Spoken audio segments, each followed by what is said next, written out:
Kain tenun dalam kehidupan orang Sabu tidak hanya dipahami sebagai sebuah karya seni, melainkan digunakan untuk menyatakan atau mengakui identitas seseorang.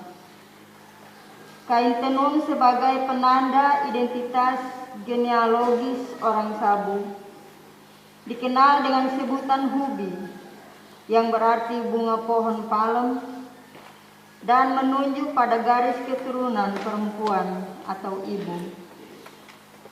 Hubi terbagi dalam dua bagian, hubiae atau bunga besar untuk garis keturunan kakak, dan hubiiki atau bunga kecil untuk garis keturunan adik.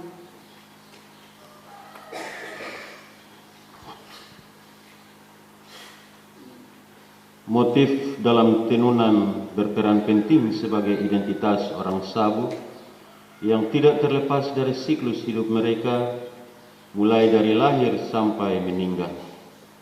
Sehingga dalam acara pernikahan dan kematian, orang Sabu akan mengenakan pakaian adat sesuai hobi mereka.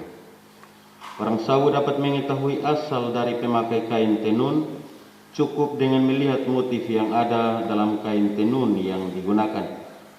Orang Sabu yang memakai kain tenun sesuai dengan garis keturunannya sedang menyaksikan, menyatakan atau mengakui identitasnya.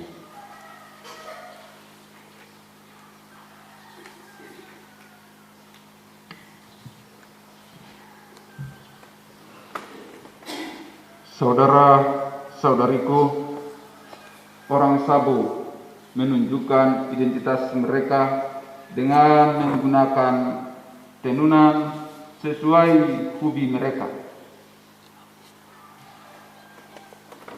Orang Kristen harus menyadari bahwa kita diciptakan serupa dengan Allah. Itu adalah identitas kita. Oleh karena itu, sebagai orang-orang percaya, identitas kita sebagai imago Dei harus terus hidup dalam diri kita sebagai kesaksian bagi segala suku bangsa tentang karya keselamatan yang telah Allah kerjakan bagi kita semua dalam dunia ini. Tutur kata dan sikap hidup kita mesti menunjukkan siapa kita bagi dunia ini agar Allah terus dipermuliakan. Berdirilah sekarang, marilah kita beribadah dalam kebahagiaan Tuhan.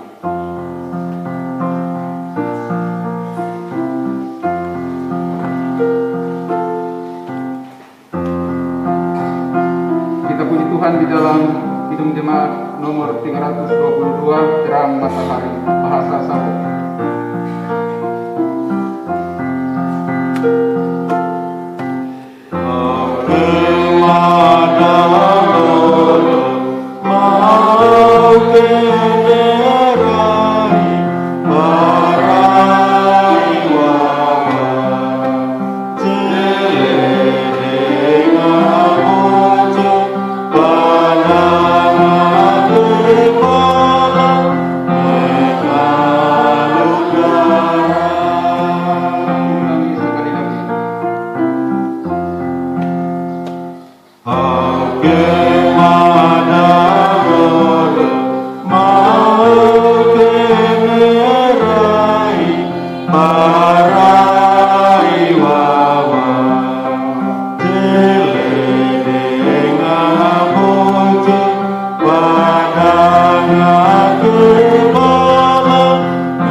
Mari kita tapiskan kebaktian saat ini.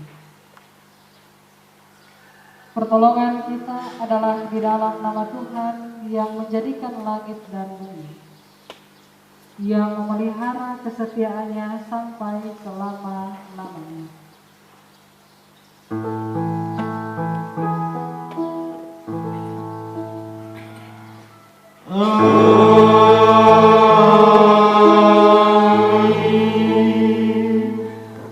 Kasih karunia dan damai sejahtera dari Allah Tritunggal menyertai saudara sekalian.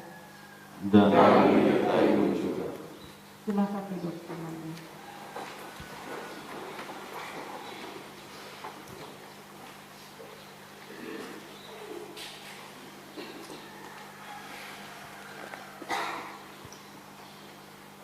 Kisah Para Rasul pasal 1 ayatnya yang ke-8.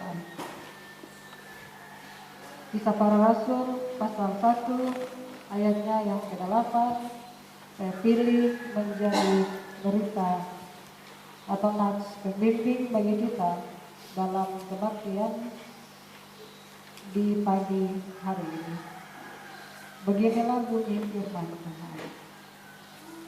Tetapi kamu akan menerima kuasa kalau Roh Kudus turun ke atas kamu, dan kamu akan menjadi saksiku di Yerusalem dan di seluruh Yudea dan Samaria dan sampai ke ujung bumi.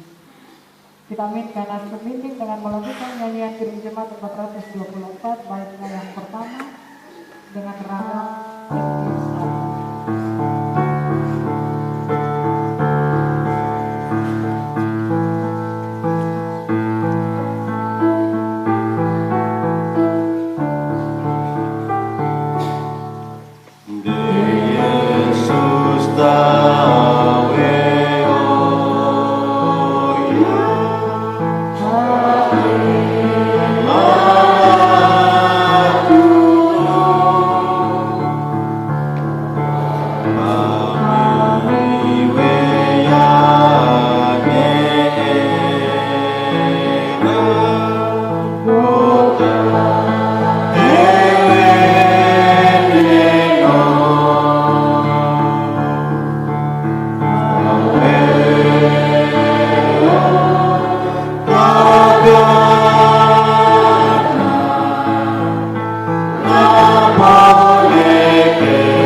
Jemaat Tuhan yang terkasih, bencana alam yang terjadi beberapa waktu yang lalu meninggalkan sebuah kesaksian bahwa tidak ada yang lebih berharga dari hidup. Semua kita akhirnya menyadari bahwa penyertaan Allah lah yang membuat kita masih ada sampai saat ini. Dan hanya dengan bersandar pada kekuatan Tuhan, kita dapat kembali bangkit. Bencana yang terjadi juga menyisakan luka karena kehilangan orang-orang terkasih. Rumah maupun gedung-gedung gereja tempat kita berlindung, tanaman dan ternak tempat kita menggantungkan hidup. Apakah ketika bencana datang, corak imago Dei itu hilang? Jawabannya tidak. Mira lebih hari atau bekerja bersama-sama akan membuat kita kembali bangkit dan mengalami pemulihan. Karena itu, mari kita berdoa. Bapa di sorga, kami ada saat ini karena Tuhan menyertai. Kami diberi kesempatan oleh Tuhan untuk melewati masa-masa sulit dan kelam dalam hidup beriman kami. Kami diizinkan oleh Tuhan untuk mengalami tantangan dan pergumulan dalam hidup melalui bencana, sakit, penyakit, persoalan yang datang silih berganti dalam hidup. Banyak kali kami merasa bahwa Tuhan jauh dari kehidupan kami. Kami seolah-olah dibiarkan untuk bergumul sendirian. Tetapi Tuhan melalui Yesus Kristus yang adalah anak-Mu yang tunggal, yang telah mati, bangkit, dan naik ke sorga, akan memulihkan keadaan kami. Karena itu kami mohon kepada-Mu, kuatkan dan teguhkanlah iman kami oleh karena percaya yang sungguh kepada-Mu ya Allah, agar kami dimampukan untuk bangkit kembali melewati hari-hari sulit dalam hidup kami. Demi Kristus Yesus kami bermohon. Amin. Cinta Tuhan tidak pernah berkesudahan. Dengarlah janjinya yang menjadi anugerah buat kita semua. Kuatkan dan teguhkan hatimu dengan sungguh-sungguh. Bertindaklah hati-hati sesuai dengan seluruh hukum yang telah diperintahkan kepadamu oleh hamba-Mu Musa. Janganlah menyimpang ke kanan atau ke kiri, supaya engkau beruntung kemanapun engkau pergi. Janganlah engkau lupa memperkatakan kitab Taurat ini, tetapi renungkanlah itu siang dan malam, supaya engkau bertindak hati-hati sesuai dengan segala yang tertulis di dalamnya. Sebab dengan demikian perjalananmu akan berhasil dan engkau akan beruntung. Demikian yang disaksikan oleh kitab Yosua pasal 1 ayat 7 hingga ayatnya yang ke-8. Syukur kepada Allah Bapa yang Maha Baik. Kita lakukan nyanyian Kirim Jemaat 240 bagian A, baitnya yang pertama.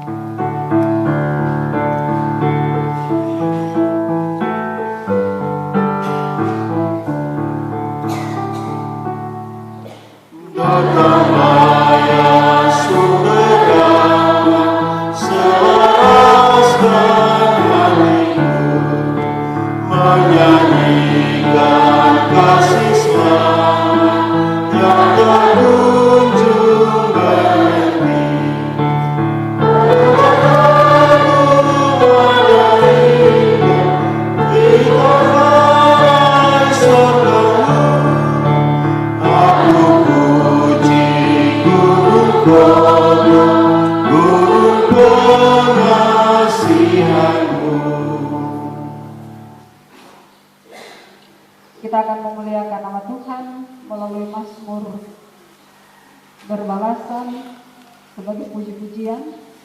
Kita mempersiapkan kitab Mazmur pasal 93 ayat 1 hingga ayatnya yang ke-5.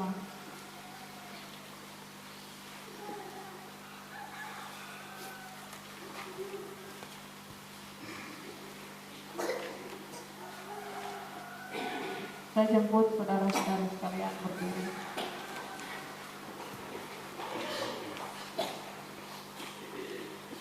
Seperti biasa, saya akan bacakan kalimat yang tercetak di kiri dan bersama jemaat Tuhan membacakan kalimat yang tercetak di kanan. Kita mulai. Tuhan adalah Raja, Ia berpakaian kemegahan. Tuhan berpakaian berikat pinggang kekuatan. Sungguh telah tegak dunia, tidak bergoyang. Takhtamu tegak sejak dahulu kala, dari kekal engkau ada. Sungai-sungai telah mengangkat, ya Tuhan. Sungai-sungai telah mengangkat suaranya. Sungai-sungai mengangkat bunyi hempasan. Daripada suara air yang besar, Daripada pecahan ombak laut yang hebat, lebih hebat Tuhan di tempat tinggi.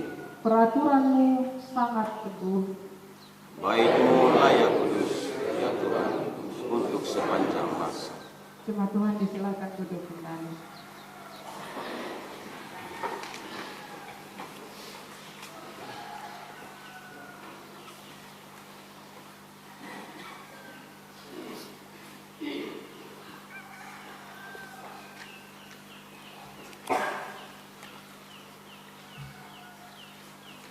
Jemaat yang terkasih, sebelum kita mendengarkan firman Tuhan, mari kita siapkan akan hati kita sambil kita bertemu Tuhan dalam doa.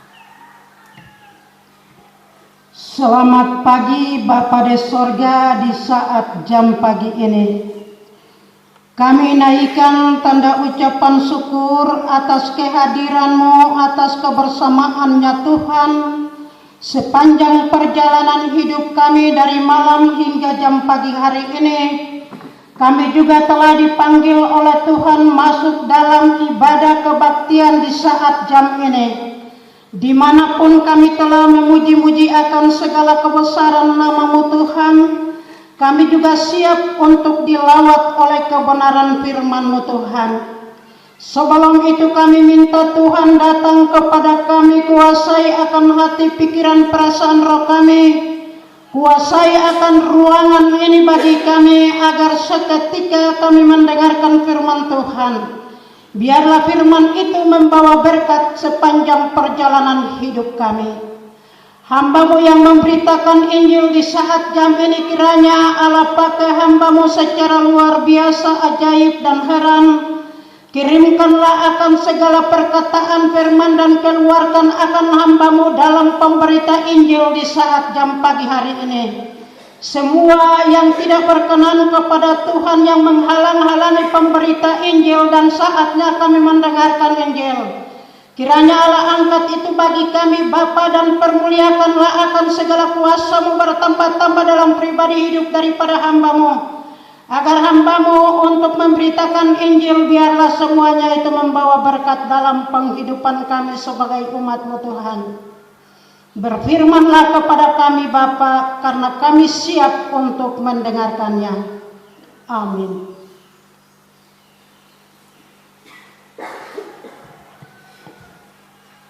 Baik, firman Tuhan di dalam Kisah Para Rasul 1 ayat 6 hingga kepada ayat 11. Demikian topik yang berbunyi, Yesus terangkat ke surga. Maka bertanyalah mereka yang berkumpul di situ, Tuhan, maukah Engkau pada masa ini memulihkan kerajaan bagi Israel? Jawabnya, Engkau tidak perlu mengetahui masa dan waktu yang ditetapkan Bapa sendiri menurut kuasanya.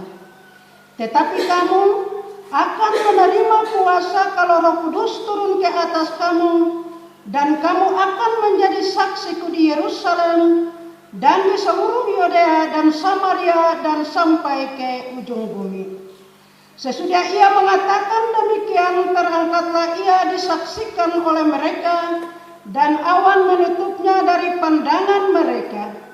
Ketika mereka sedang menatap ke langit waktu ia naik itu, tiba-tiba berdirilah dua orang berpakaian putih dekat mereka dan berkata kepada mereka, "Hai orang-orang Galilea, mengapakah kamu berdiri melihat ke langit?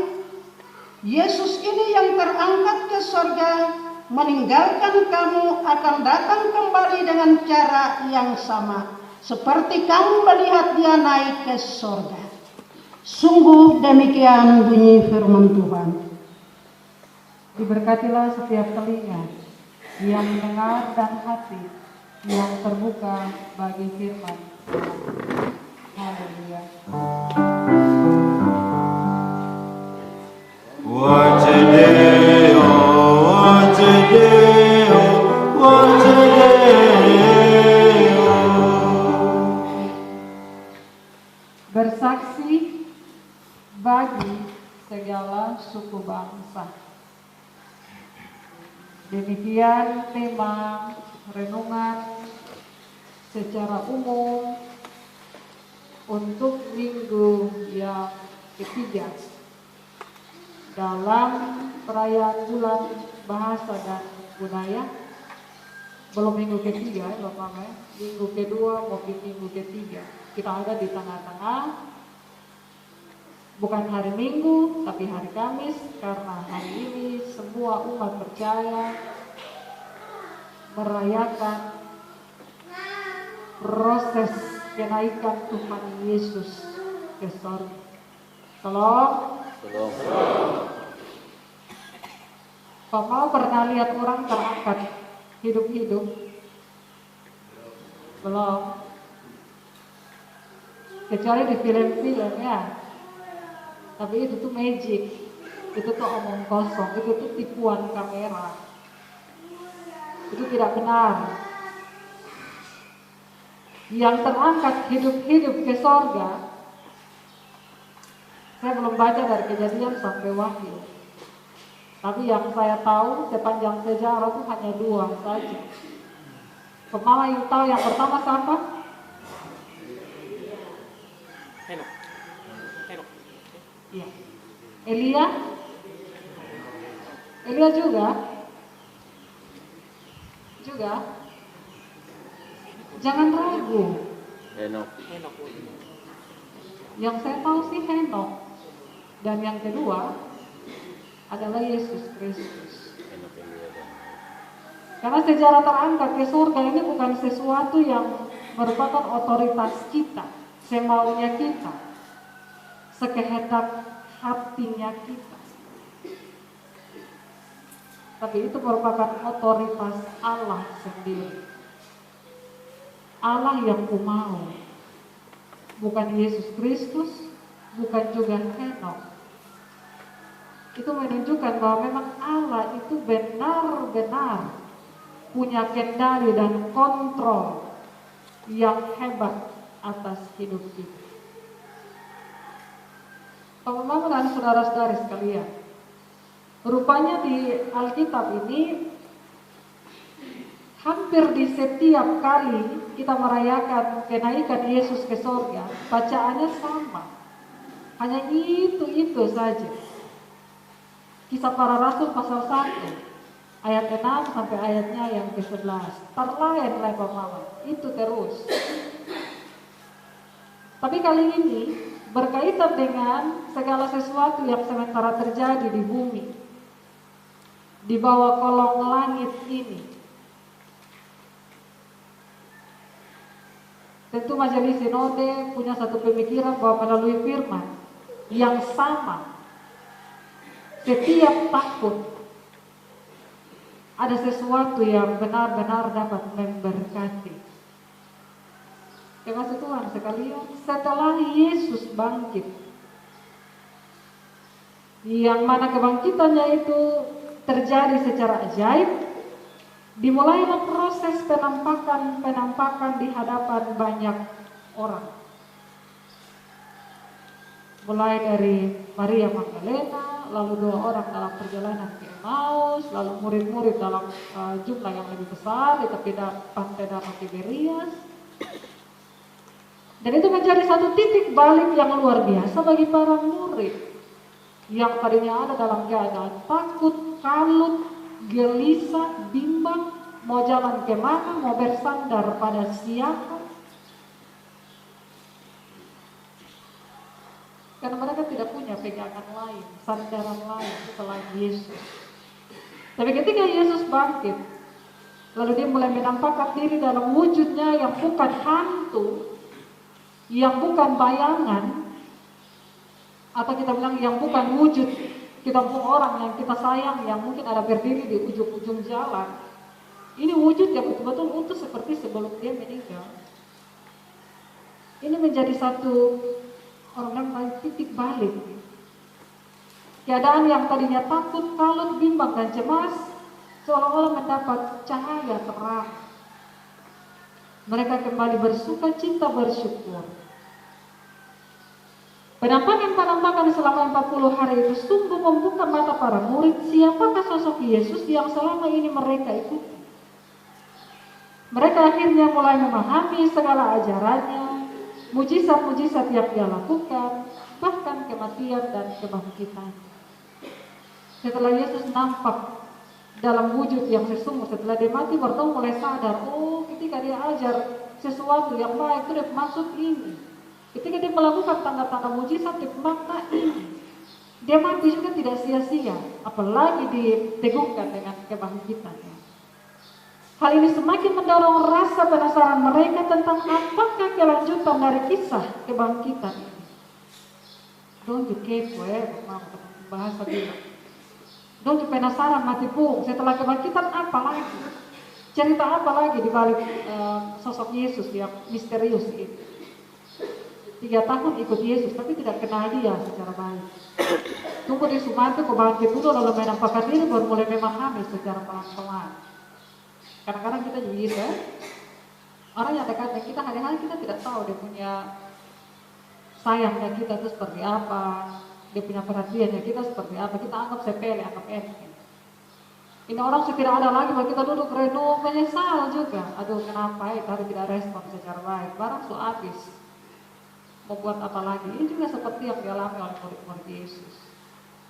Terlambat untuk menyadari segala sesuatu yang telah dilakukan Yesus selama perjalanan 3 tahun pelayanan bersama dengan murid-murid.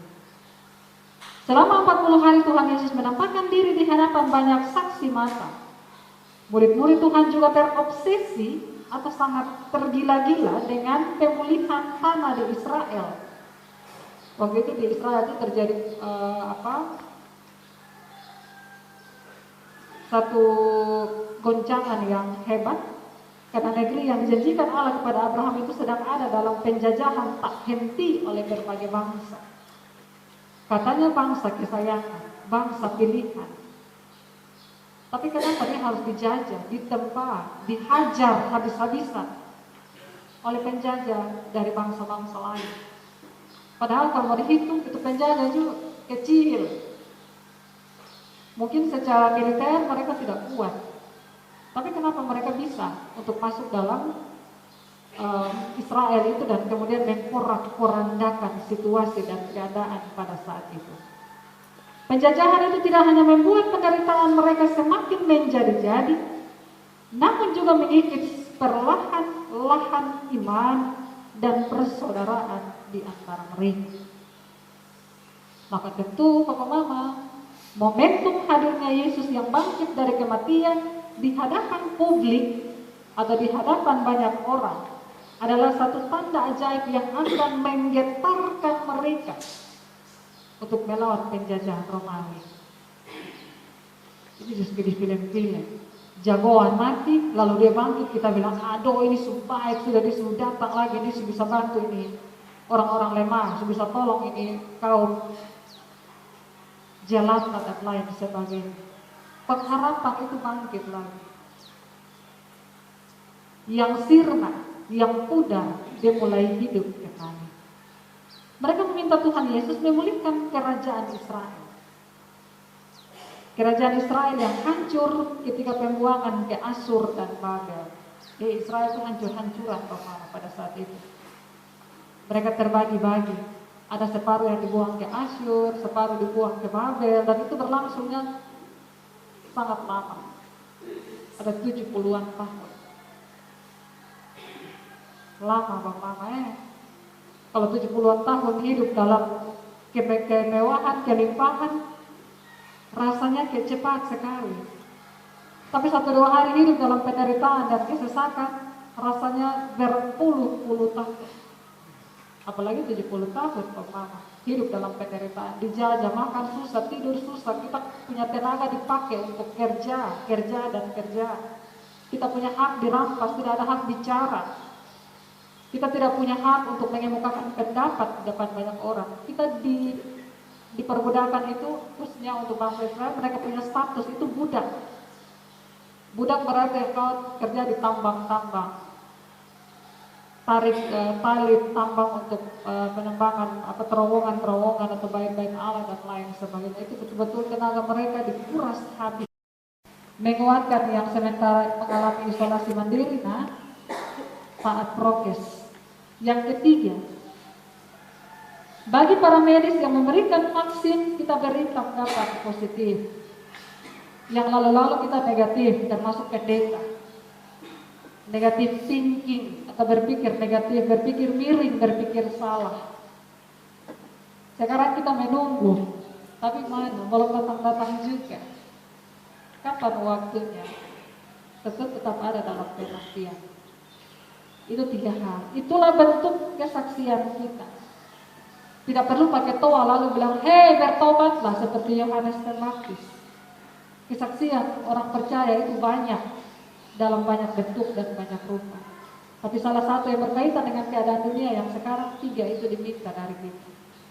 Mari terus bersaksi melalui perbuatan, tetapi juga dengan perkataan tentang kuasa anak Allah yang bangkit itu.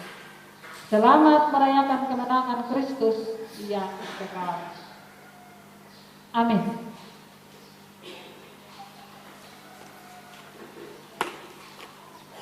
Pak Mama dan saudara-saudari sekalian, kita akan menaikkan pengakuan iman kita kepada Tuhan.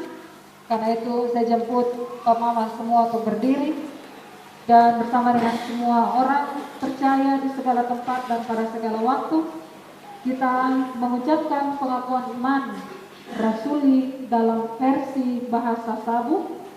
Baiklah masing-masing kita berkata, para raja ia padeo, domone tuaha, dope era biru, alawawa, lema payus Kristus, ana domone mihane neopuripi, do petageri engado megala, do petageri nakedadi Maria, do hake hedui padai pereda kutius Pilatus, raje petoe made juel pedane, purulate lora mate mada, palono petalo, kadi bale wale tite lora kau domate, hai lasorga, majadi kahne baka kedana deo ama domone ae kuaha, jedo madai tadaka wari tuta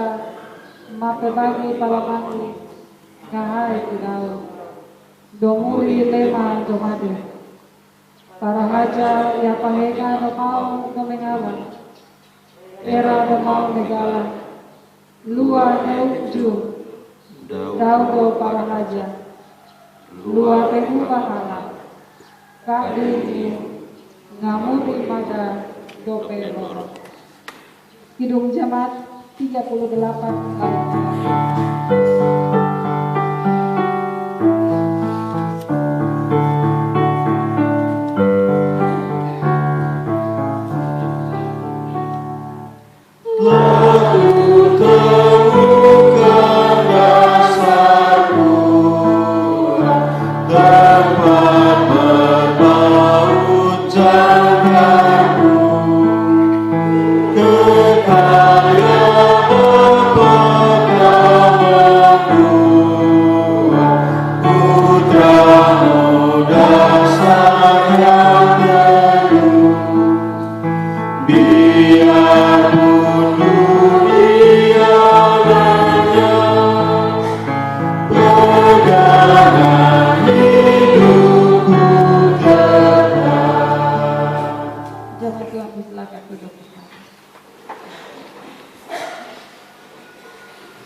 Jemaat Tuhan yang terkasih, sudah tiba saat untuk memberikan persembahan.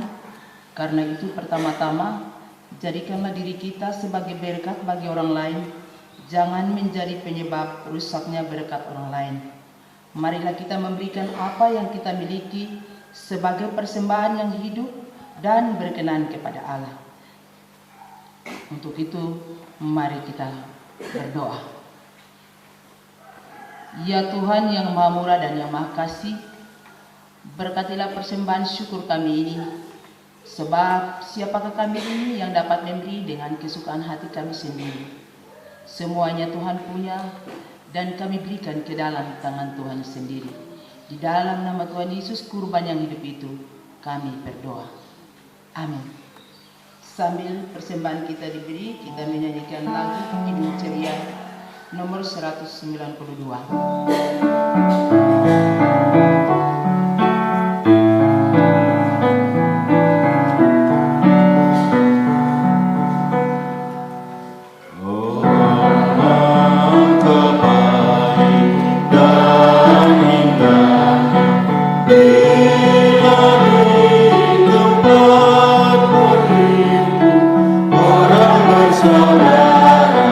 Sama-sama duduk rukun hidup Bapa, adik kakak dan saudara, naelele manis.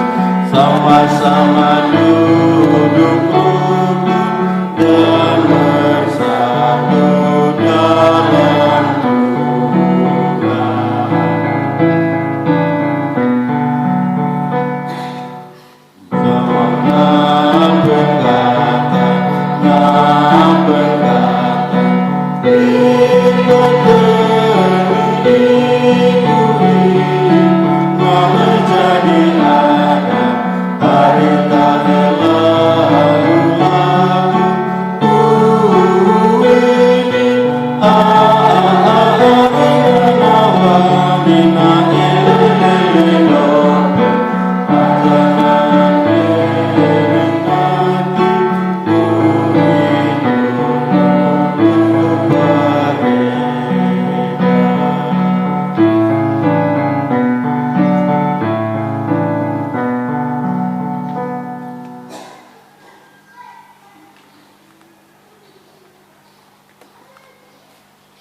Jemaat Tuhan sekalian, mari kita bersyukur kepada Tuhan.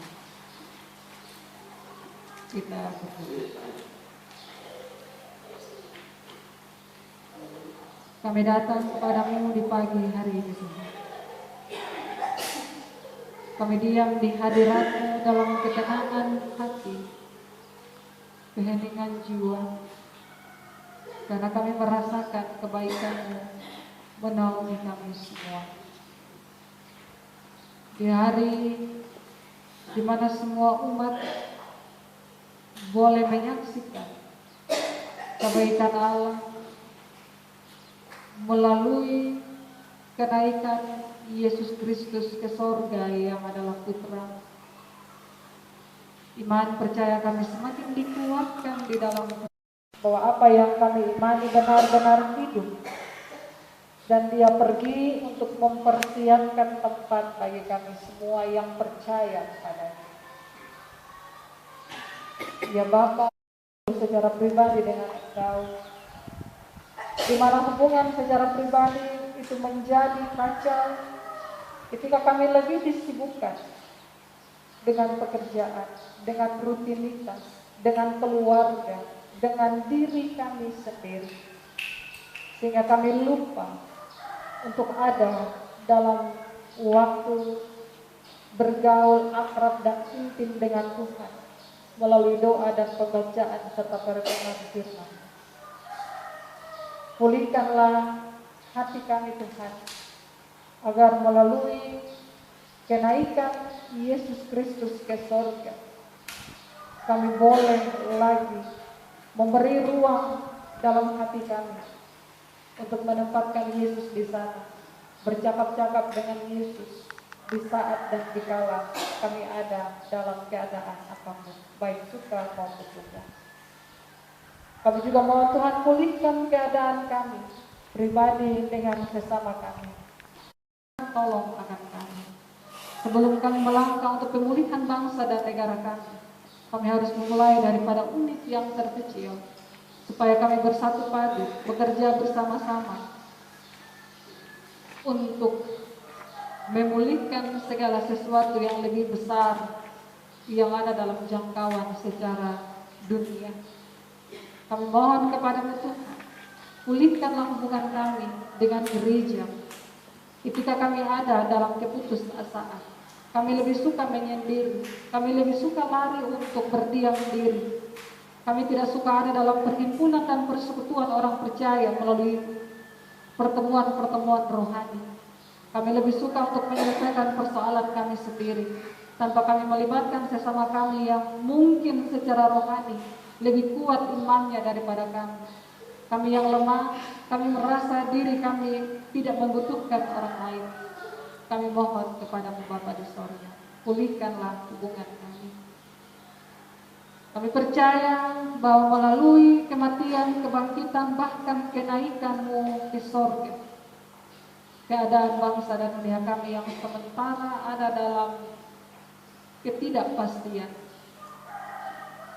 Virus corona yang merupakan pandemi atau bencana internasional masih belum berakhir, bahkan berlanjut sampai dengan detik ini. Kami yang tadinya sudah sedikit menguat karena virus ini, kami berpikir sudah hampir berakhir. Tetapi kemudian kembali lagi pada gelombang yang kedua. Kami ada dalam kegelisahan. Tetapi ada juga di antara kami banyak bahkan yang terlalu masa bodoh dengan keadaan ini. Terbukti bahwa kami masih ada dalam kerumunan melalui pesta-pesta. Kami masih suka bepergian dengan tidak mematuhi protokol kesehatan. Tuhan tolong kami. Beri kami hati yang mau dengar-dengaran.